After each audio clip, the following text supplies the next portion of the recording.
Friends ఈరోజు 744 FE మన దగ్గరికి వచ్చింది. కస్టమర్ అన్న ఏ ఊరు అన్న? హిందూపూర్ పక్కన చలివేందల. ఏమన్నా బండి కంప్లైంట్ ఏమి? వైబ్రేషన్ అంటే లోడ్ మీద వైబ్రేషన్ వస్తుంది బండి. మామూలు ఇంజన్ రాదా? సింగిల్ ఇంజన్ అయితే రాదు. ట్రాలీ వర్క్లో లోడ్ వేస్తేనే వైబ్రేషన్ వస్తుంది. అంటే క్లచ్ వదిలేటప్పుడు వస్తుందా? క్లచ్ వదిలే రెండు మూవింగ్ ఇచ్చేటప్పుడు వైబ్రేషన్ వస్తుంది బండి. సరే అన్న, ఓకే. క్లచ్ జాయింట్ ఓపెన్ చేసి చూద్దాము. హార్డ్ ఉంది, క్లచ్ హార్డ్ ఉంది, హార్డ్ అంతేనా. బండి మూవింగ్ లో వైబ్రేషన్ అన్ని గేర్లలోనే వస్తుందా? ఫస్ట్ గేర్ లో రాదనా, సెకండ్, థర్డ్, ఫోర్త్ ఇదేలో ఫుల్ వైబ్రేషన్ వస్తుంది. ఫస్ట్ ముందు మూవ్ అయితేనే వైబ్రేషన్ ఉండదు. మూవింగ్ ఫస్ట్ లో సెకండ్ లో కానీ మూవ్ చేసుకో. సెకండ్ థర్డ్ లో ఎట్లా మూవ్ అవుతుంది బండి లోడ్ ఉన్నప్పుడు? పోతా ఉంటాం, రన్నింగ్ లో పోతా ఉంటాం. థర్డ్ లోకి వేసిపోయింటాము, ఎక్కేస్తుందని చెప్పి థర్డ్ లో అట్లా మూవింగ్ ఇస్తాము. ఆడ వైబ్రేషన్ వచ్చేస్తున్నాం, ఫుల్ వైబ్రేషన్ వచ్చేస్తుంది. సెకండ్ వేసుకున్నా కూడా వైబ్రేషన్ వస్తుంది అంటే అది ప్రాబ్లమ్. సరే అన్న, ఓకే. చూద్దాం, ఓపెన్ చేసి చూపిస్తా. ఓకే. అదే బండి జాయింట్ ఓపెన్ చేయడానికి అన్నీ రెడీ చేసినాము. జాయింట్ దొబ్బేద్దాం. అదే బండి జాయింట్ తీసినాము. మొత్తం అంతా రస్ట్ పట్టిపోయింది. ఫింగర్స్ అన్నీ రస్ట్ పట్టిపోయినాయి.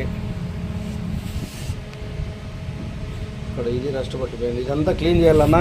క్లీన్ చేసి ఫింగర్ డిస్క్, లోడింగ్ డిస్క్ అంటారు దాన్ని. దాన్ని అంతా డీజిల్లో నానబెట్టి చేసి వాటర్ సర్వీస్ ఇద్దాం. ఓకేనా? ఓకేనా.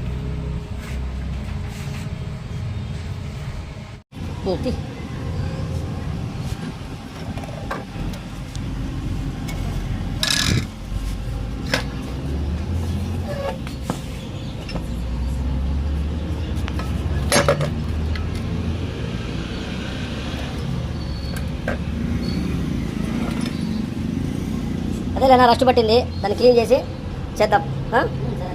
ఆయిల్ వాటర్ సర్వీస్ అంతా చేపించి డీజిల్తో కడిగినాము. ఆ తర్వాత మళ్ళీ వాటర్ సర్వీస్ చేపించినాము. ఇప్పుడు ఫింగర్స్ అడ్జస్ట్ చేసి చూద్దాం.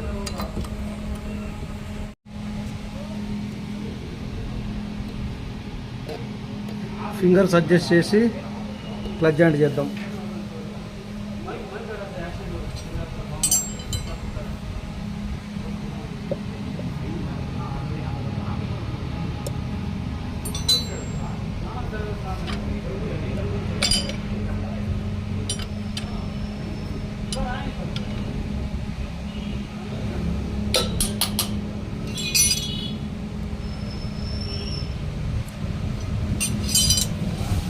ఈ పక్కంతా రస్ట్ పట్టింటే ఇన్నర్ బుష్ క్లీన్ చేసి గ్రీసింగ్ చేసినాము. అక్కడంతా రస్ట్ పట్టింటే డీజిల్తో కడిగి వాటర్ సర్వీస్ చేసి ఫింగర్ అడ్జస్ట్ చేస్తున్నాం.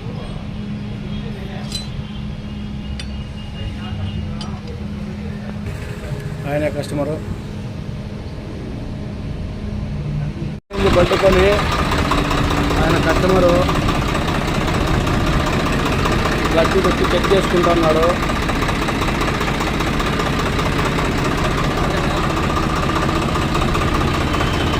ఆఫ్ చేయనా, ఇంజన్ ఆఫ్ చేయనా? చెప్పునా. క్లచ్ ఫుల్ ఫ్రీ అయిందన్నా, బాగా స్మూత్గా ఉందా? ఓకేనా. Okay, done. హైడ్రాలిక్ క్లచ్ ఉన్నట్లుంది కదా? ఓకేనా. రైటా? 90% మేలనా. Okay, done. 90% 100కి 110%. 90% అంటే 10 తక్కువే. మళ్ళా ఇంత పని చేసి మళ్ళీ నన్ను బాధ పెడతావు. ఓకే, సరే అన్న. ఓకే.